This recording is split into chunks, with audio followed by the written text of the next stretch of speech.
When things don't seem quite right. When you feel like you just need to take a swat at something up on the pedestal, courtesy of a nun. That's next on this episode of the Gratitude Journal podcast. This is the Gratitude Journal podcast. Getting old sucks, my friends. It sucks. Getting old is horrible. The aches, the pains, the things that just don't seem to work quite like they used to. Some things don't work in any way, shape, or form like they used to. I'll reserve that one for later. But today it's my left knee. It's driving me crazy.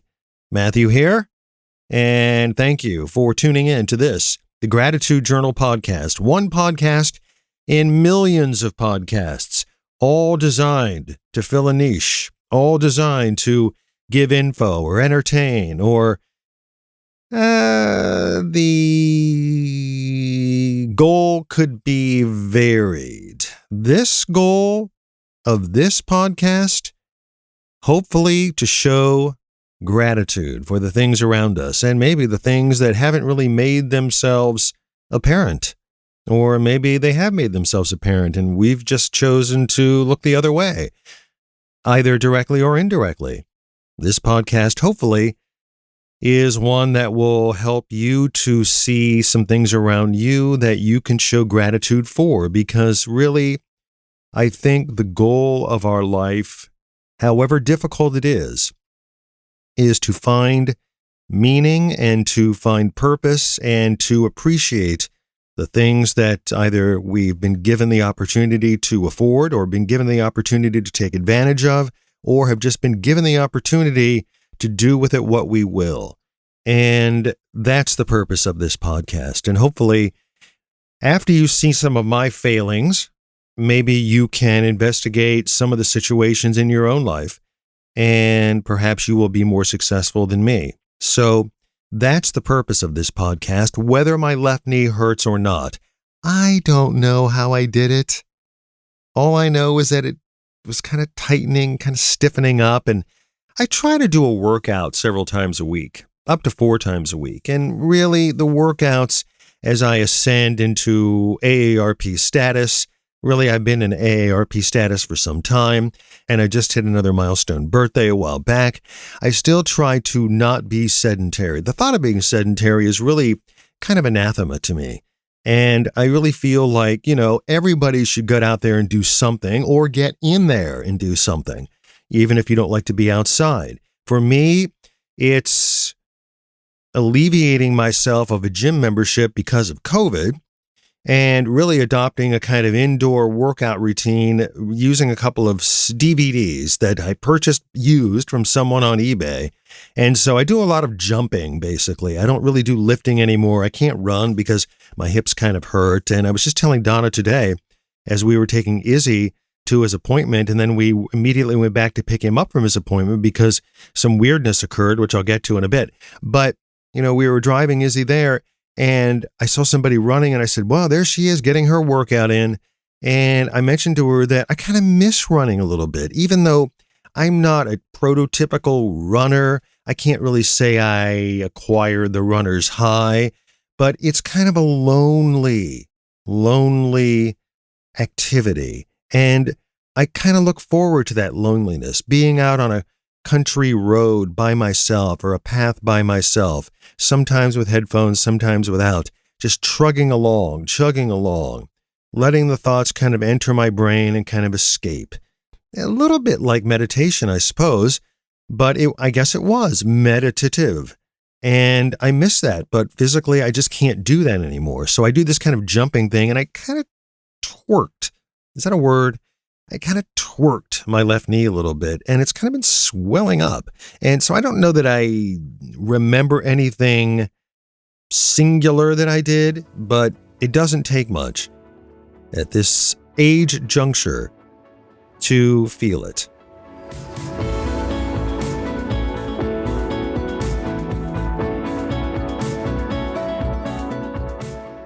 I believe early on in the history of this podcast, I have probably mentioned Sister Mary Dorothy. I don't recall Sister Mary Dorothy's last name, but I do recall the effect she had on me.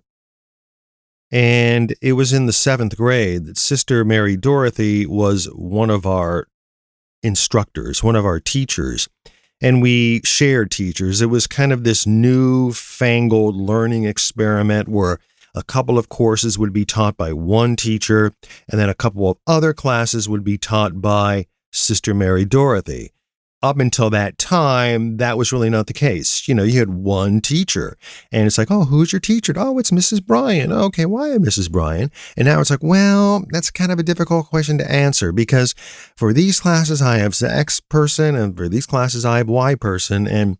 But this was the first time that we did this kind of jingle jangle of teachers. And Sister Mary Dorothy, to me, was very radical.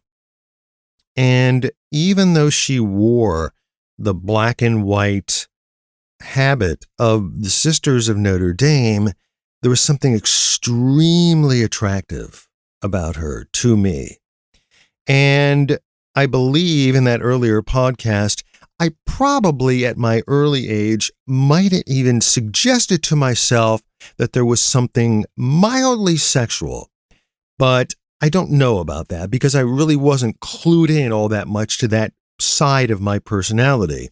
Although the more episodes of Gilligan's Island I watched and appreciated the differences between Ginger and Mary Ann, I probably got more in touch with that. But at this time, to have that kind of feeling and being, an upright, dedicated practitioner of Roman Catholicism, that was just something that you didn't admit to yourself. But I think that may have been the case. But more so than that, her very young, attractive, pretty face inside that black and white habit of the Sisters of Notre Dame, Sister Mary Dorothy was kind of radical. She asked us to question things. She wanted us to invite the indecision that we had about the life around us, about church, and certainly about God. And she asked us to ask questions of ourselves about what would prompt us to obey this law, what would prompt us to obey this command.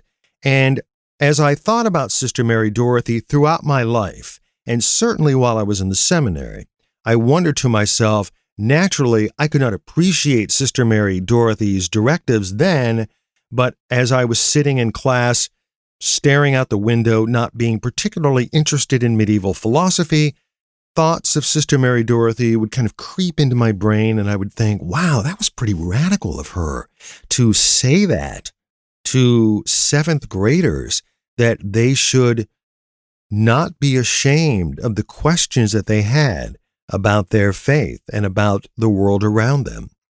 And this was very, in a way, kind of earth-shattering for me. And it was kind of attractively earth-shattering. It was, as I said, maybe granularly, sexually mind-blowing for me, because here was this bright, intelligent, young, attractive nun saying these things to me, a very impressionable person, and I was very attracted by this. Wow, I can question the authority figures around me and not feel ashamed by it.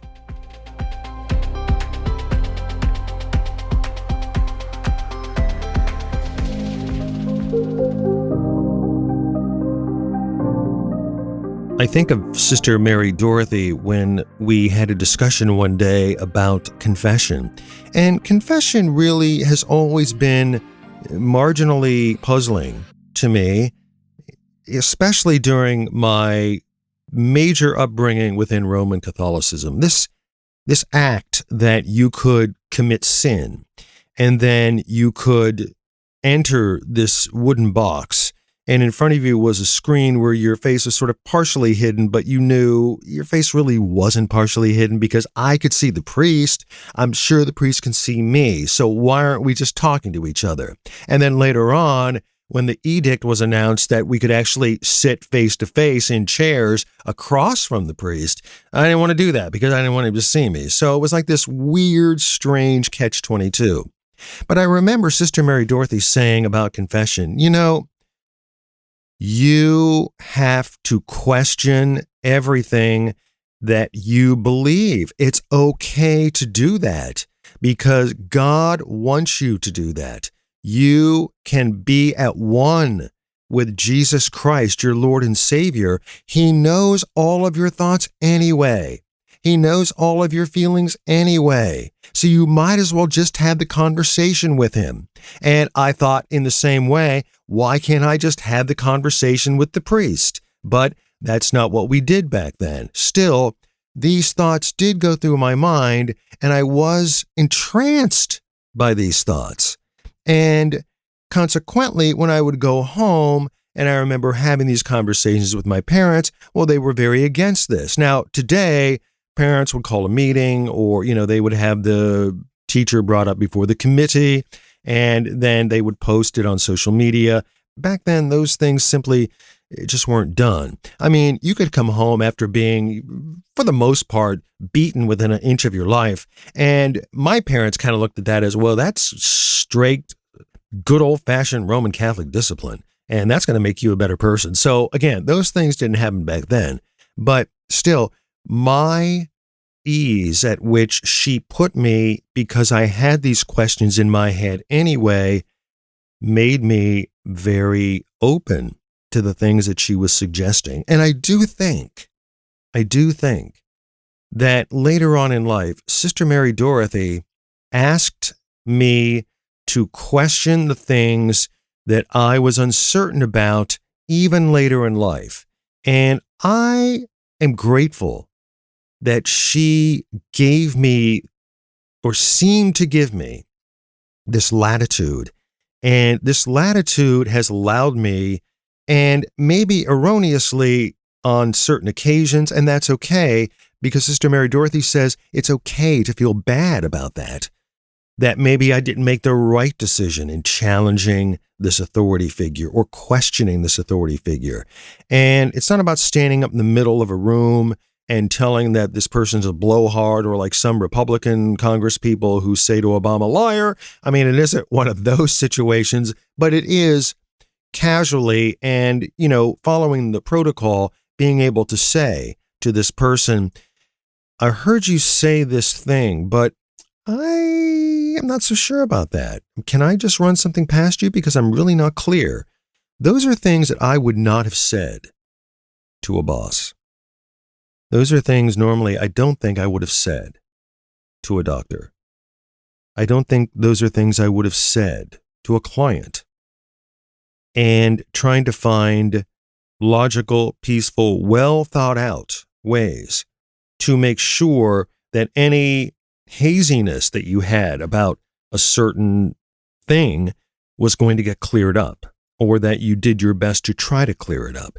And so I think it's making sure that before you set something on a pedestal, that you make sure, at least that was my interpretation of what Sister Mary Dorothy was saying, that you make sure that that person or that thing is deserving of the pedestal.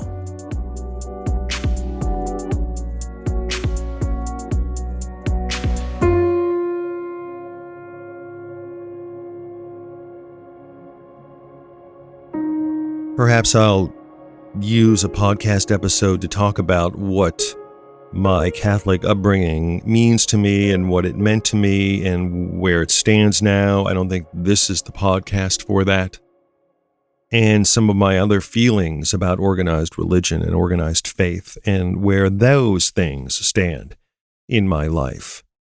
But needless to say, I'm sure you've probably gathered from various episodes in this podcast that I struggle almost daily with where I should be and what I should do, and what this concept of a monotheistic God means to me and what it's supposed to do in my life. And the existence of it and where it sits in terms of me operating my life, and how does the past affect the future, and what can I learn from past episodes and past mistakes as it relates to my Roman Catholic upbringing, and where does it sit now?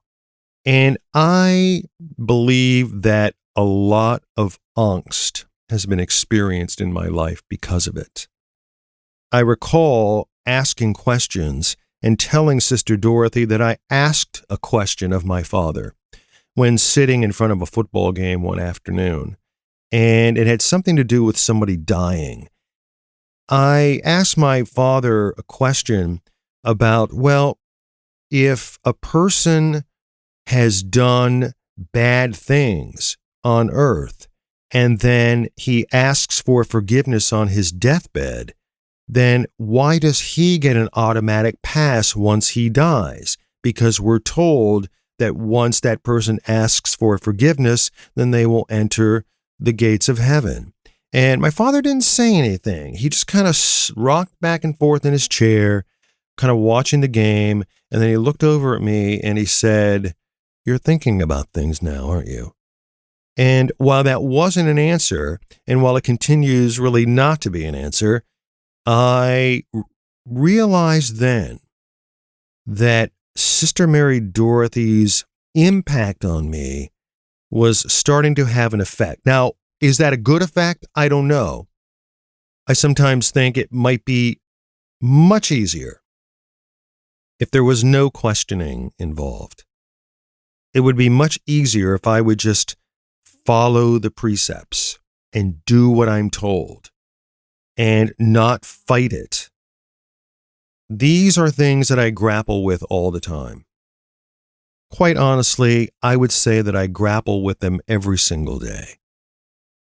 And I'm hoping, as I would probably say to Sister Mary Dorothy if I was hanging out after class one day, I'm hoping that simply because this entity known as God sees me struggling so much, that maybe I'll get some bonus points just for the struggle.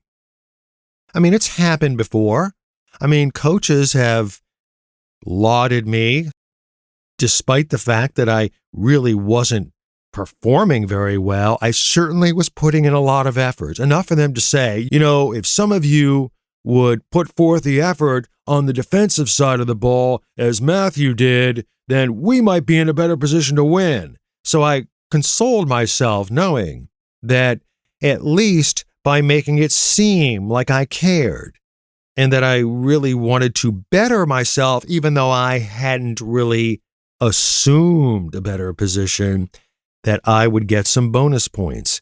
And I have a sneaking suspicion that even though both of us wouldn't know this to be true, and it probably isn't true, that it might be something that she might even say to me, that it's okay. The effort sometimes is enough. Father Tommy Thompson, when I was back in the seminary, said, people amass rows and rows of books, and sometimes they never open them up.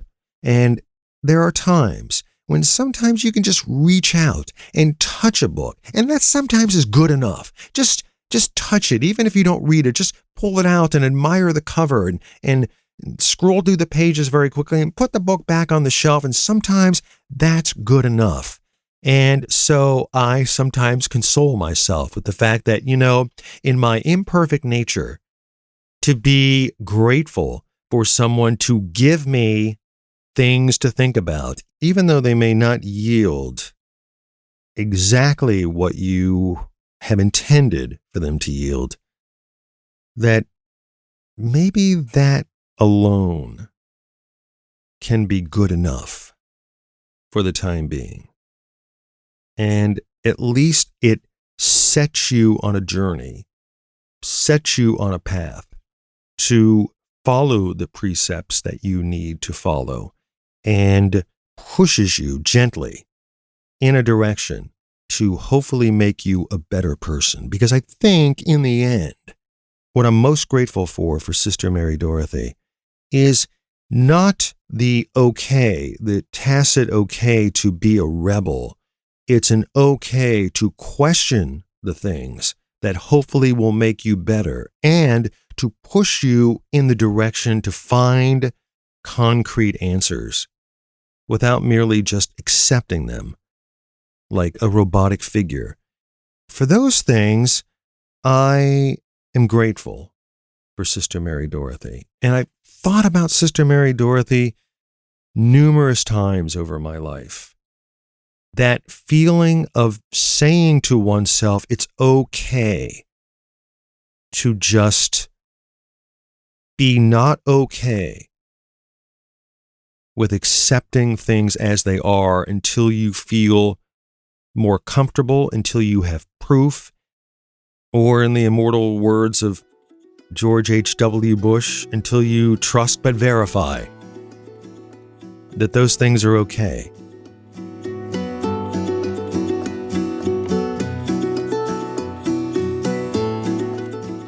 Before I started this podcast, I reached out to a local vendor about a product that I needed. It's been my wish to support or try to support the brick and mortar stores. I appreciate the online experience. I appreciate the savings that can sometimes emerge from the online experience and the comfort and the convenience of the online experience. But I do have my doubts about whether this is ultimately good for us. And again, these are thoughts saved for a future podcast, perhaps, but it is my attempt to support the local brick and mortar stores, even if I may pay a little bit more. I think it's a part of my nature to be able to experience what I used to experience. And it's funny because I was just asked to be on a question and answer period with a writer or someone who writes for one of the newspapers online, a digital version. And they saw a tweet that I sent out on my account about how Donna and I last week strolled through a mall and how enjoyable it was to be in that mall.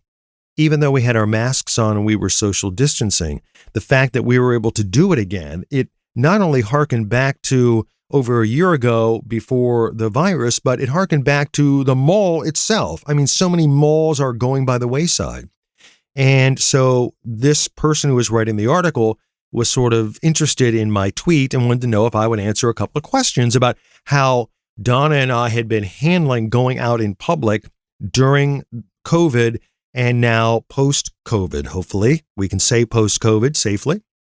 And it reminded me how I responded to her questions by saying I have been trying to do my best to support brick and mortar stores as opposed to always ordering online. I'm not opposed to ordering online or supporting Amazon or buying from Amazon, but I just think that we can't just give our life over to Amazon. At any rate, just approached a brick and mortar store here about a product, and it took 5 days for them to get back with me. 5 days. And I needed this product. And so the short version of a longer tale is that when I finally heard back from them, I had already purchased this product online. I said to them, here's the deal. I reached out to you and I expected a response. I was letting my intentions known that I wanted to buy this from you, probably at a little higher price, but I respect the fact that you're still in business and you couldn't respect me back. And by waiting 5 days to get back to me.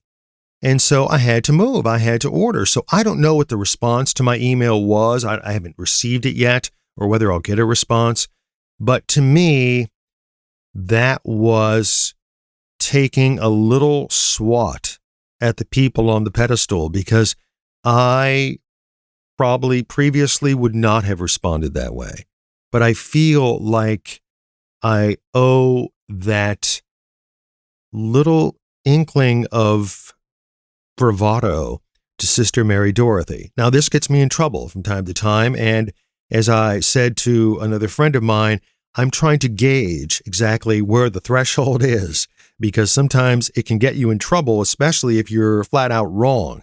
But I, again, appreciate and am grateful for what I feel is the wisdom that came from this young, attractive, intelligent nun who seemed to have a hearty hand in molding a person who was close to entering high school for the first time.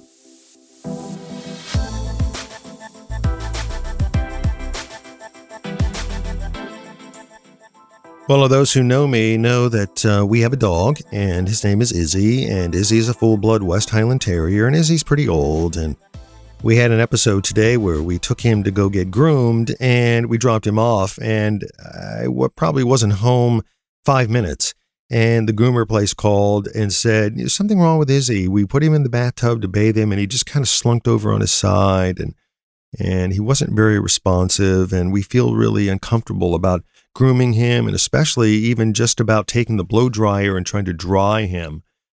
So maybe it might be best if you come and pick him up. And so driving back with him, his spirits had kind of lifted a little bit, and I kind of looked in his eyes, and, his eyes are full of cataracts, and he doesn't hear very well, and he has virtually no peripheral vision. He has virtually no really decent hearing because you can creep up sort of behind him and walk behind him. He has no idea that you're there. And I just watch him just slowly drifting away.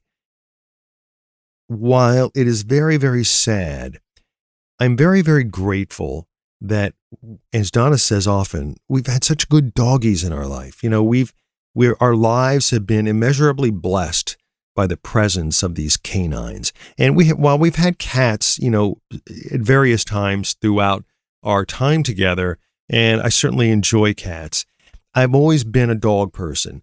Some people say I'm a cat person or I'm a dog person. I'm clearly a dog person. I far relate to their personalities. Izzy has just been such a gentle little boy. You would never hear a peep out of him. And he's just so adorably cute. And it's just stunning to watch him in decline. And I know that it's tough to be grateful for decline, but it does make me feel gratitude that we were, one, able to save him, and because he was in a very bad position and in a very bad situation, and now to be able to hopefully give him the comfort that he needs as he kind of goes through the last portions of his life. So makes me just feel very grateful that he's still around. And I hear him kind of walking around a little bit upstairs, and sometimes he'll come down here and he will nudge on the door and want to get into the studio. That doesn't happen too often, but so if you have pets, love your pets and hug them and show them that you appreciate them, whether they're young and vibrant or whether they're slowly eking out the remaining portions of their lives. Until then, we will continue to experience a couple of really, really, really nice days here in Northeast Ohio.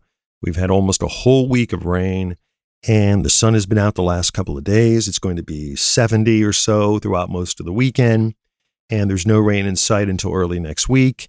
And so yours truly, with his hobbling left knee, is going to go out and mow the lawn to make it look like somebody actually lives here. And I will continue to be grateful that the rain has stopped and there's sunshine and blue skies. Hopefully it's all sun and blue skies in your world, and that you are grateful for it. Until then, thank you for tuning in and downloading and listening to another episode of the Gratitude Journal podcast.